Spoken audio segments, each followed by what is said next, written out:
Today will be a few little surprises during class. You shall see. I'm just setting it up now. We'll first have the invocation Om Namo Bhagavate Vasudevaya. Om Namo Bhagavate Vasudevaya. Om Namo Bhagavate Vasudevaya. Hare Krishna. Right now, we are on the 31st chapter. Now, we need a context for this chapter. Of course, those who have been attending regularly have some idea, but I want to put it in context as I understand it. Before we get to this 10th canto, we've been on a very interesting journey. We've learned about the Bhagavatam is stories within stories. So we learned about many different topics. We have the 4 main slokas, which kind of lay out where the Bhagavatam is going, ultimately, of course, to bring us to Krishna. And as we're merrily going along, we get to the 5th canto. And when we get to the 5th canto, that's the speed bump. That's where we go, oops, what's going on here? And of course, at the Bhaktivedanta Institute, which work with, we spend a lot of time working on that. There are questions, we can deal with that later. But today we're talking about the gopis searching for Krishna. Now, the gopis were meeting Krishna by the Yamuna River, and some of them got a little proud. We have Krishna. So immediately, Krishna disappeared. Immediately. And when Krishna disappears like that, the gopis started lamenting. At the very end of the chapter, Krishna explains that the reason he disappeared was to increase their love. Now, that's a very challenging concept, but it worked. We experienced that with Prabhupada. In the 1977, Prabhupada was fading. None of us could accept that Prabhupada would leave us. I remember 2-3 weeks before he left, some famous astrologer predicted he would live another 10 years, whatever. Obviously, that wasn't true. And Prabhupada kept, when he went to London in September before he passed on, the doctor who saw him in London said, basically, to put it in their modern jargon, he's a dead man walking. He had had several major ailments, including kidney failure, things like this. So he had a minor surgery there because he couldn't urinate, but that was nothing to do with prolonging his life other than he would have died immediately without that. So Prabhupada went back to Vrindavan, and he obviously, from every point of view and his own statements, he was leaving, but devotees would beg him stay, and Prabhupada would say, okay, I'll try one more medicine. I'll try this, I'll try that. Now, why did this happen? And I was there for some of this, and it was quite an emotional time. Prabhupada, clearly he can't get out of bed. He's in a darkened room with sunglasses on because his eyesight had become, even the light would be painful. When I first walked in to see Prabhupada in October 77, I walked in with the Treya Rishi, who was GBC, so we got right in.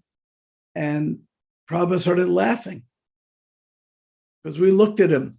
And the Prabhupada we know, the one that you see in the pictures and the murtis on the Vyasasan, this was just skin and bones. There wasn't much there. And when Prabhupada saw the startled look at her face, he thought it was very, very funny. And he started laughing, almost belly laughing, though he was very weak. He could still, he was belly laughing. And the reason why is he said to Atreya, I've been telling you thousands of times I'm not this body. Now my body's gone and I'm living in my bones. Do you believe me? And Prabhupada was very funny to use his difficult position that way. And then the various GBC men would come, say to Prabhupada, you can't leave. Prabhupada's okay, let me try this other doctor, this other thing. One Ayurvedic doctor came and gave Prabhupada another kind of strong medicine. Prabhupada at that point said he was being poisoned. Some absolute idiots think that some devotees poisoned Prabhupada when he said, I'm being poisoned. I mean, can't imagine such idiocy, but these things happen. What really happened is the Ayurvedic medicine was poisoning him. And these medicines can be very strong, full of nasty, heavy metals, things like this. There are good Ayurvedic medicines, there are bad medicines, and there are good medicines that are just too strong. So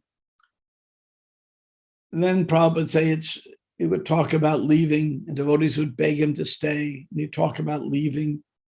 They'd beg him to stay. Okay, I'll stay. And what was going on here in Prabhupada's last month? He was dramatically increasing our love for him, very dramatically, because we just kept, was nothing on our minds but Prabhupada. We were just mad about Prabhupada and all our petty differences. And I don't like you, you don't like me, this is my zone, that's your zone. Whatever petty things went on dropped to the wayside. And all we could do is feel Prabhupada's presence. So this is very analogous to what's going on in this chapter. I'm trying to relate this chapter to something that we can all understand. And that was that Krishna disappeared.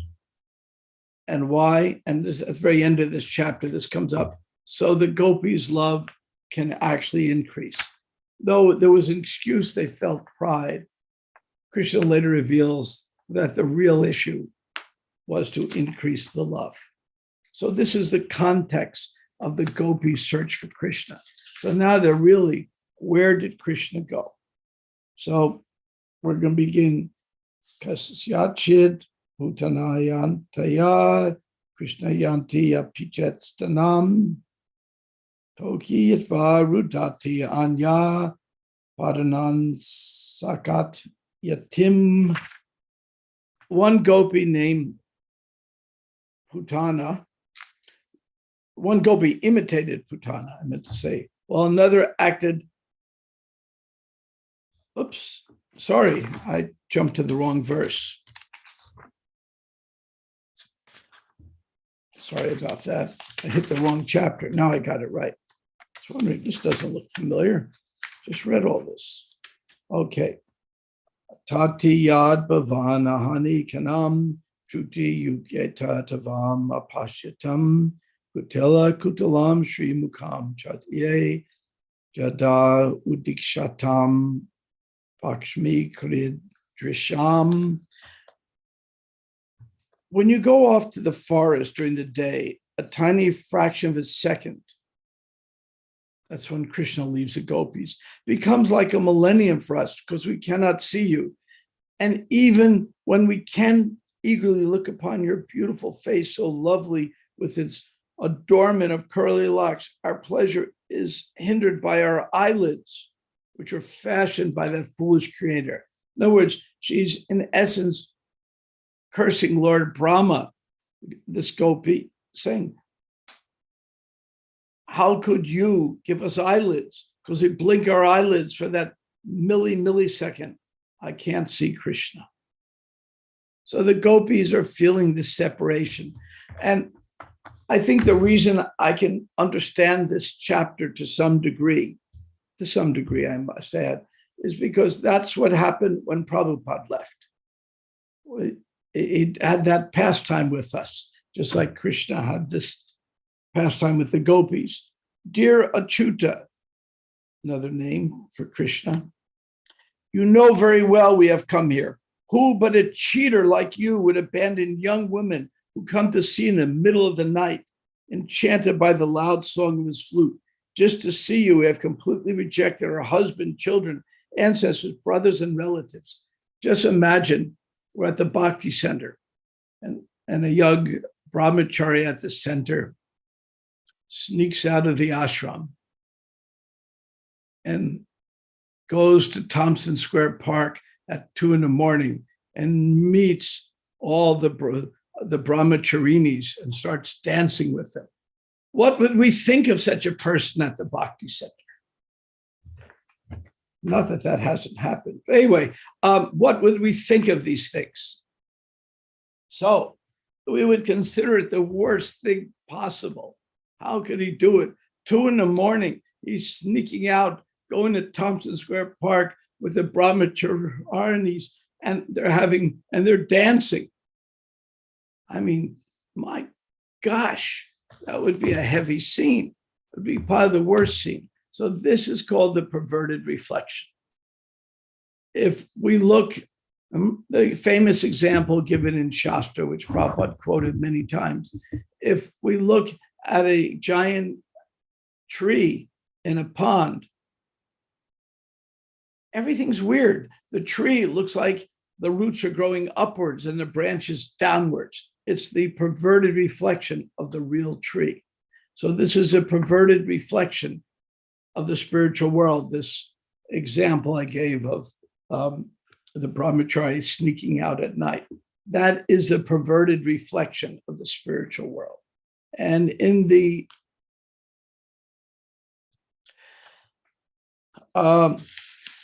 and so here we have the deepest spiritual world. But how can we understand this? It looks so mundane. It looks so ordinary to the casual reader. That's why we have 9 cantos before we get here. So we've shifted our consciousness into a spiritual consciousness. Next verse, our minds are repeatedly bewildered as we think of the intimate conversations we've had with you in secret. Feel the rise of lust in our hearts. And again, it's not a material lust, but we can discuss that more. And remember your smiling face, your loving glances, your broad chest, the resting place of the goddess of fortune. Thus we experience, and this is the key point, thus we experience the most severe hankering for you. Oh, beloved, your all auspicious appearance vanquishes the distress of those living in the Vraja's forest. Our minds long for your association. Please give us a little bit of that medicine which counteracts the disease in our hearts. Oh, dearly beloved, your lotus feet are so soft. We place them gently on our breasts, fearing that your feet will be hurt. Our life rests only in you. Our minds, therefore, are filled with anxiety that your tender feet might be wounded by the pebbles as you roam on the forest path. Okay, so let's bring this to a modern context. And if anybody likes, please put on your cameras. I like seeing who's here, but I realize some of you may still be in your night clothes, and that's not possible. And but if anybody would like to put on their camera, I'd like to see who's here. Well, don't all do that at once. Okay, so the theme that I'm going to focus on is a perverted reflection. Now, how many of you, of course, you can't, I'll make this rhetorical question. How many of you have ever been in love? Yes. It's a nice feeling. It is. And love is a good thing, not a bad thing. And Prabhupada used to say that the love for a mother for the child is the closest love we have to spiritual love. Because the mother will starve herself to death to make sure the child eats. And, you've all heard stories like this. The mother love is the closest thing we have to unselfish love. The love that we have among ourselves will have tinge of selfishness and ego, but there's something real there too, because it is a reflection of something real. So our goal as devotees is to bring out that real love. And it's not just for Krishna. Because if we don't practice that real love for each other, then we're not going to understand very well that love for Krishna. I'll give you two stories. One time, Prabhupada's godbrothers came to Mayapur to see him, 1972. They just bought the Mayapur land. I was there for this, though I wasn't in the room at all. And they were very critical of Prabhupada. Prabhupada, you're calling yourself Prabhupada, with the title we gave to Bhaktisiddhanta. You can't do that. So Prabhupada defeated them. He took out his stationery and it said, A.C. Bhaktivedanta Swami, founder Acharya, International Society for Krishna Consciousness. He said, I never use the title Prabhupada, but my disciples, they understood that's honorific. They're using it. I have never claimed the title. And the godbrothers, they couldn't say much. He showed the stationery. Then Malati came in with some prasadam. Malati's GBC now. And then Prabhupada said something amazing words. He said, she would give her right arm for me, and I would give my right arm for her. That's love. So Prabhupada was demonstrating the love he and his disciples had for him. At one of the very first initiations at 26 Second Avenue, the devotees came to get initiated. I think it was Kirtananda, Hayagriva, like that. And Satsarup, who was all day, when he wasn't working as a welfare worker, was typing Prabhupada's manuscripts. He decided not to come for initiation because he said, I'm just going to type. Who am I? I don't deserve all this. He's a very humble person, always been, always will be. He didn't come, just continued typing. Prabhupada goes, where were you yesterday? There was initiation. He said, oh, I was typing. And then Prabhupada said these amazing words that changed Satsarup Maharaj's life. He said to him,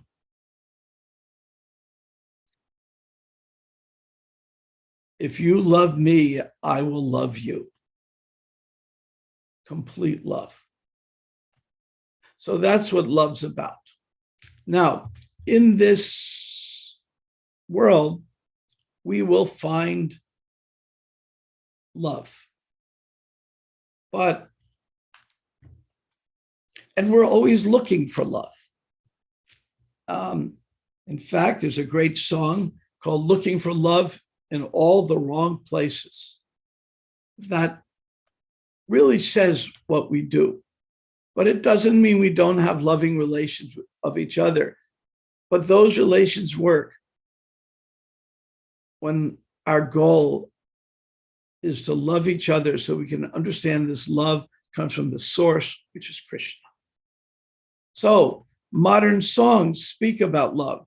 Some of us will consider this very mundane, but actually some of the modern love songs, if we just think this is a love for Krishna, actually convey a good sentiment, because these songs are written looking for love. And all I'm saying is we have to do it in the right place. I'll give you an example. This is, one moment, we'll give you the example.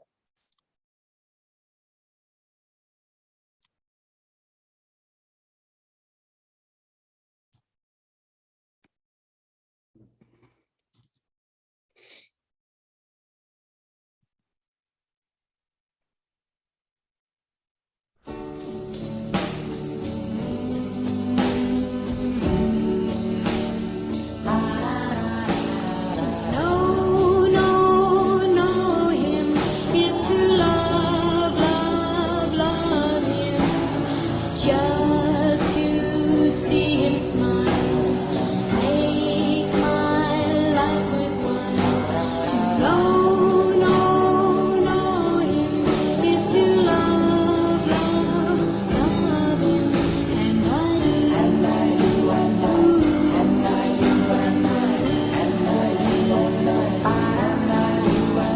I'd be good to him. I'd bring life to him.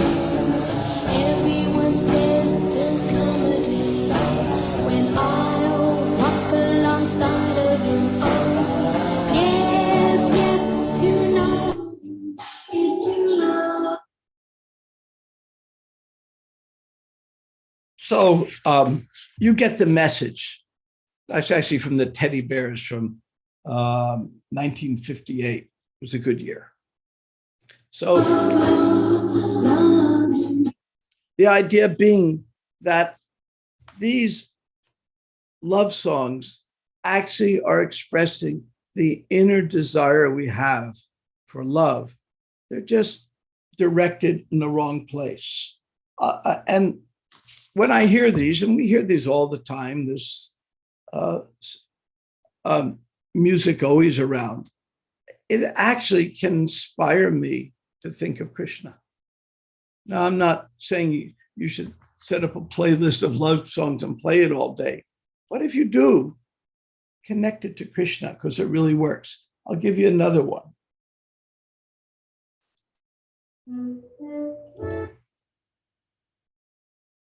You all, at least little older folks, will know this one.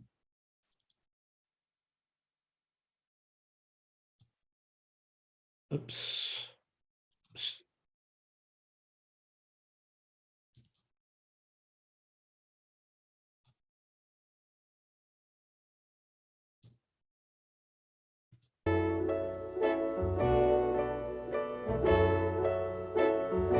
What the world needs now is love, sweet love.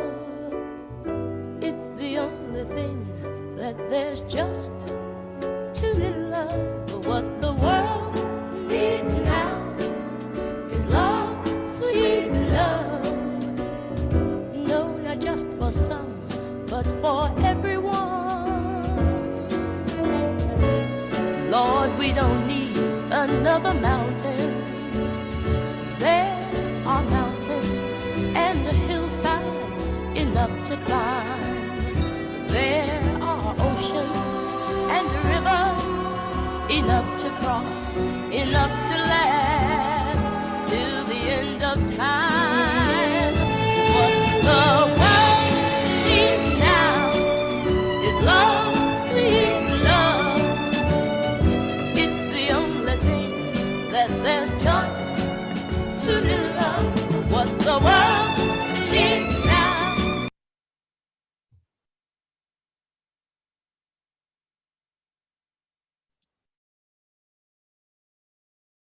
So I think you're getting the point here.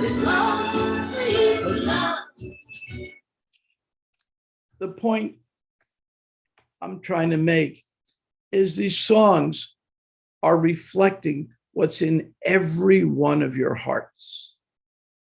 We're all looking for love.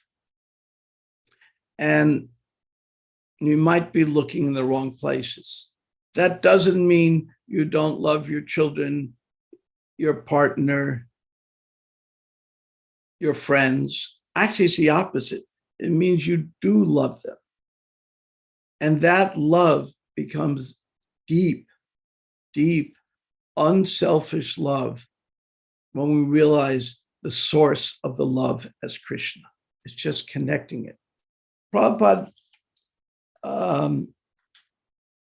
when I first met Prabhupada, I was very bewildered. All of you probably know I was the only guest at the first Mayapur festival.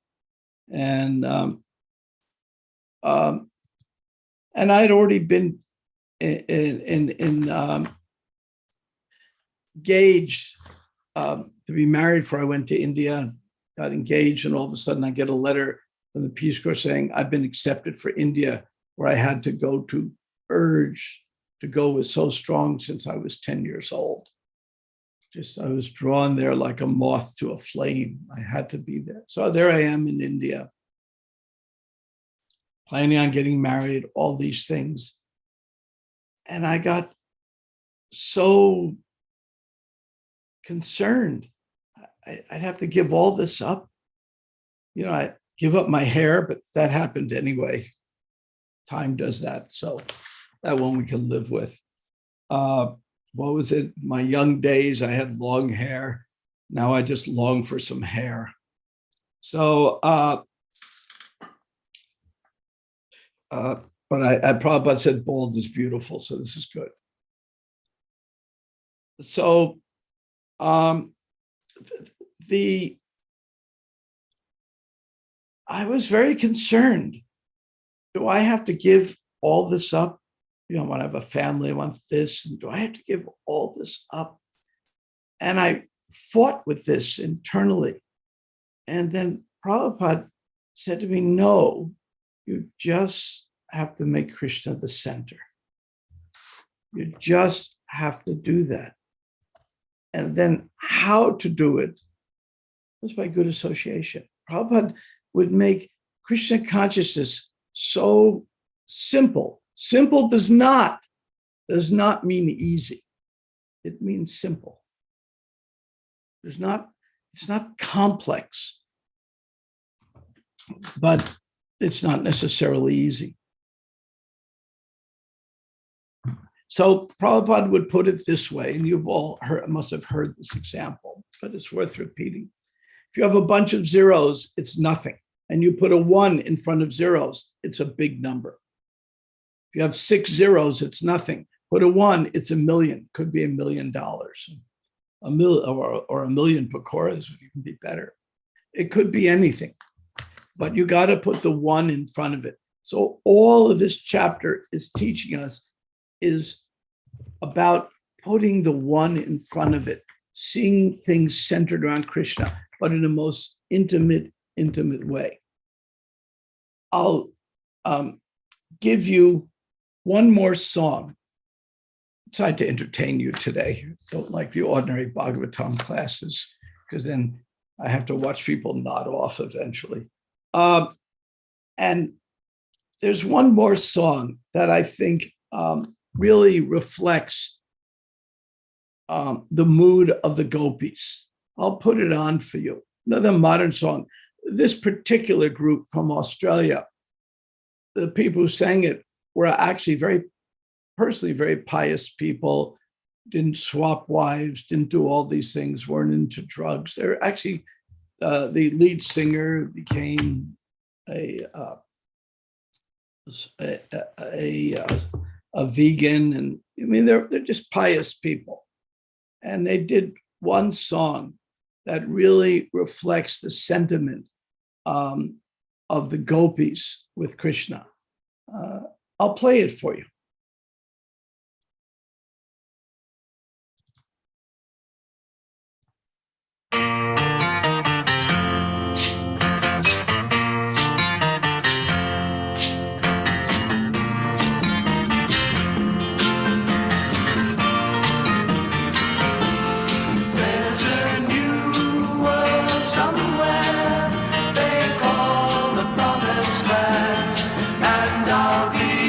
There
small. I could lose it all tomorrow and never mind at all. But if I should lose your love, dear, I don't know what I'd do, for I know I'll never find another you.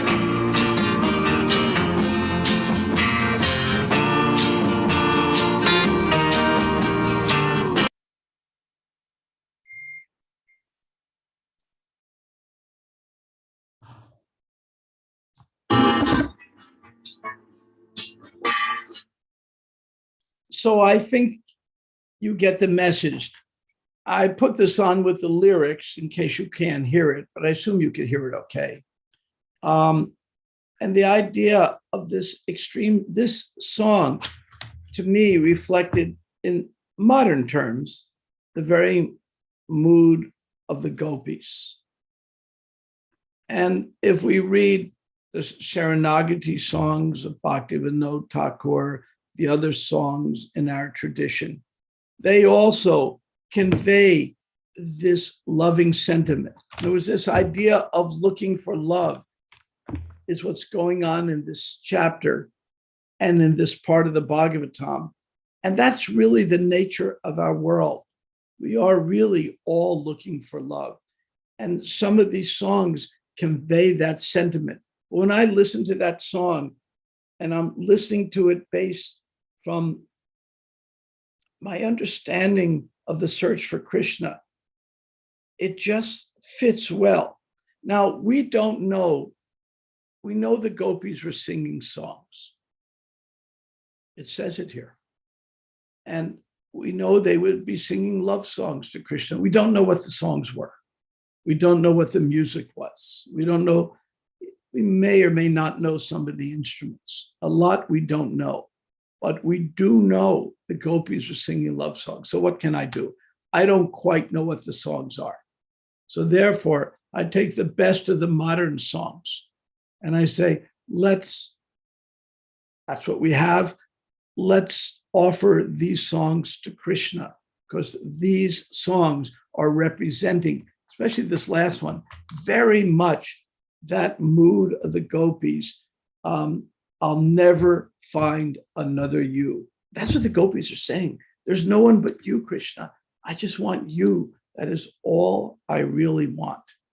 So I thought today I would try to connect this ancient Bhagavatam with our modern kind of music and try to make this bridge here.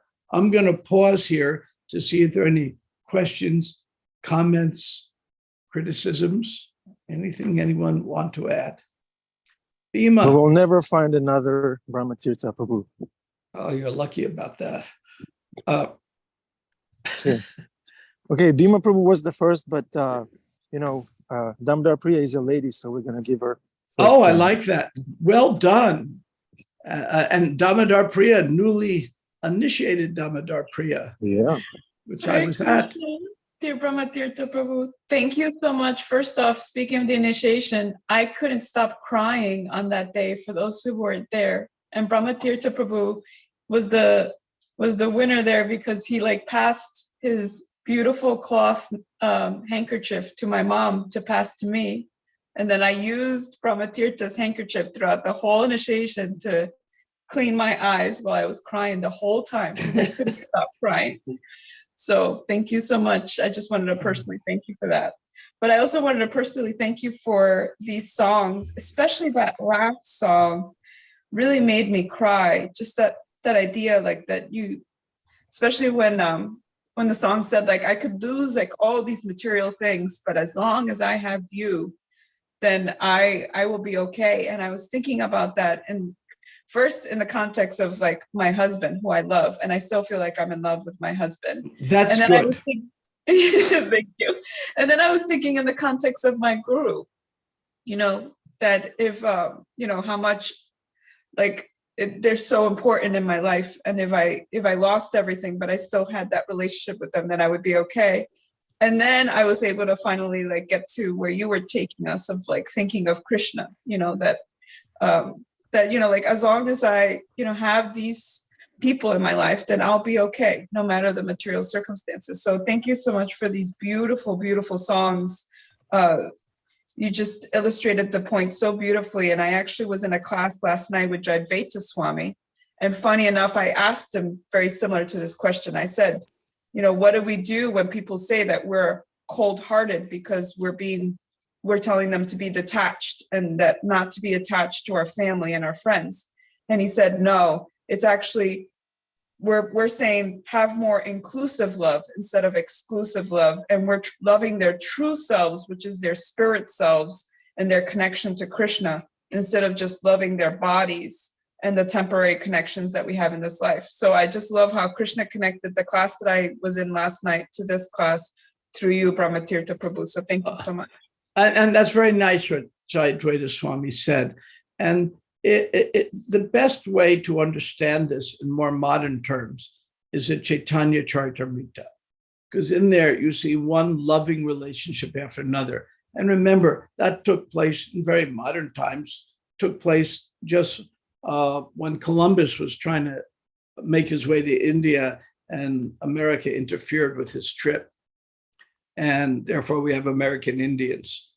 So very modern, and the loving relationships among the devotees in the Chaitanya Charitamrita is a great inspiration for me. And so, I mean, it's nice. You love your husband should love you. I've been married 51 years. I'm very happy about that. And so these are the relationships that mean something. But because a couple is thinking, how can we get closer to Krishna? Automatically, their love becomes very purified. Simple as that. There isn't much more to it. Again, simple, not easy.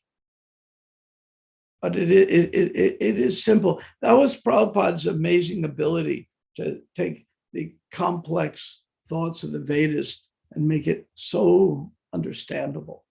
Let us go on to Bhima, dear. Bhima. Haribol Prabhu, can you hear me? Yes, very well. Okay, that was a wonderful class. Great selection of songs. It's like old time radio when people used to call in their favorite songs. So that was great. It was like Saturday Night Lovers Lane or something like that. I remember that in the 60s. So let me just get this straight in summary. So what you're saying is that because I'm not satisfied, you're saying that I was looking for love in all the wrong places, perhaps looking for love in too many faces, or searching the eyes, looking for traces of what I'm dreaming of. Is that what you're saying? Well, here, let's make this happen a little better. Here, we'll make this a little, okay. As long as you brought that up, we'll go for it.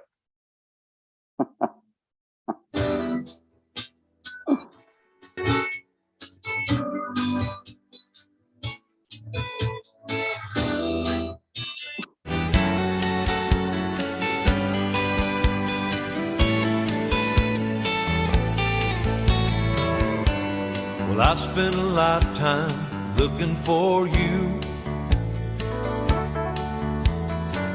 Single bars and good time lovers were never true. Never true. Playing a fool's game, hoping to win, and telling those sweet lies and losing again. I was looking for love in all the wrong places, looking for love in too many faces, searching their eyes, looking for traces of what I'm dreaming of, hoping to find a friend.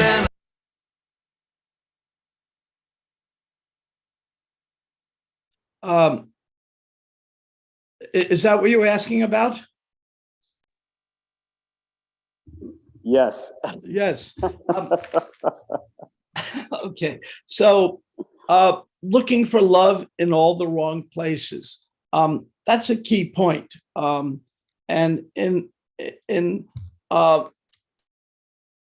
it's interesting. Many of these singers, not the Seekers, they were actually a very pious group, but many of the others, I don't know about Johnny Lee who sung this.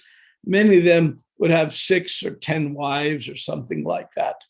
I mean, classical, looking for love in all the wrong places. While if they and their partner had understood that the love comes from Krishna, they wouldn't keep looking in all the wrong places. Now, the gopis didn't have this problem. They're looking for love in the right place. And of course, they had loving relationships. They had children and siblings and husbands and parents. But they went for the best of love, Krishna. And when we go for the best of love, Krishna, here's the miraculous thing that happens. Those so-called mundane relationships start becoming more and more spiritualized. I'll give an example. I have some very close, intimate friends, devotee friends, and as Prabhupada said, they would give their right arm for me, and I would give my right arm for them. That's love. Why? Because Krishna is somewheres in the relationship. And as soon as Krishna is somewheres in the relationship, things start getting purified more and more. And the ill-begotten desires, which we all have, are in the material world. Let's not deny this. All these things fade. How fast does it fade? Well, I'll tell you what Prabhupada said. Some ask, how fast do our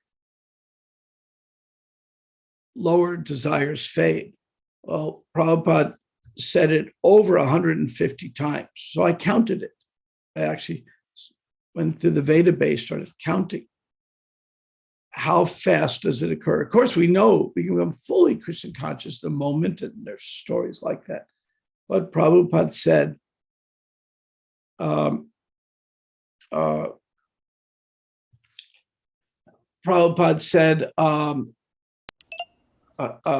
very clearly, 150 times, this is a gradual process.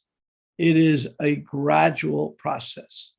So in this gradual process, the more we put Krishna in the center, the more other concerns fade away. Is there any other questions or comments? Susan had her hand up. Susan?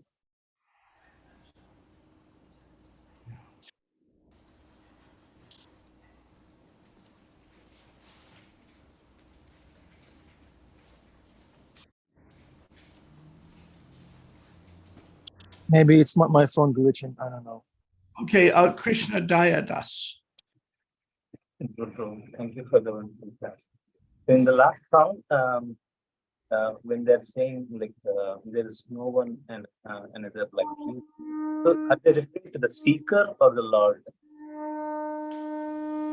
Are they referring to the fellow seeker, or are they referring to the Lord?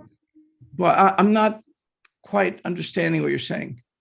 When they say there's no one another like you, so are they referring to the seeker, fellow seeker, or the Lord? Well, they never quite say. I mean, I think they're talking about a more mundane relationship. Yeah, that was not a gospel song talking about Jesus or something. But it applies very much to saying it works great for Krishna. And so if I'm hearing something like that, I can just put my mind into Krishna's place. And so that's what it's about. Oh, Hare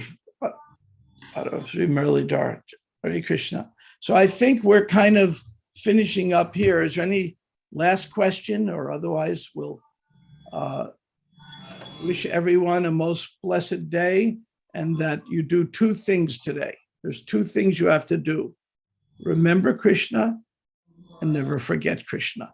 Those two things assure complete success, even while listening to the seekers. Thank you, Brahma Tirtha Prabhu. I have a question. Krishna. Can I ask a question? Of course, Prabhu. What does gradual mean? Does it mean a little bit of Krishna consciousness and a little bit of Maya? Is that a license to do Maya? It's a process. That's a really important question you ask, and a very important question. And one time, one devotee said to me, "You know, I'm in Maya, but it's good Maya." So what it means is, if anybody here has heard Rabindra's Cure of Souls, which just Google it, I strongly recommend Krishna's, I strongly recommend that you listen to The Cure of Souls by Rabindra Swarup. It's brilliant. And in it, he traces this important Christian philosopher, Boysen, how he struggled with his desires and his desires to serve God. And the struggle became so bad, he went to an insane asylum. And this is about 100 years ago or so. And he realized when he was there that half the people there were nuts and half were having, like him, an existential crisis. And it was just over the issue you have raised. That was exactly the issue. So when we have material desires, we can't, if we feel horribly guilty about them all the time, we're going to end up psychologically damaged. If we don't feel some shame about it, then we become shameless and we become useless. So how to do the middle road? And so we have some material desires. We're not denying it. I mean, how many of you have stolen prasadam? So these things happen. And it wasn't just any prasadam because it was prasadam. It was that particular thing that I was coveting. So we're all going to be involved with some material desires. If we're shameless, we'll use that as an excuse. If we're serious, we'll realize that we're trying to decrease them on a steady basis. This is Purushottama month.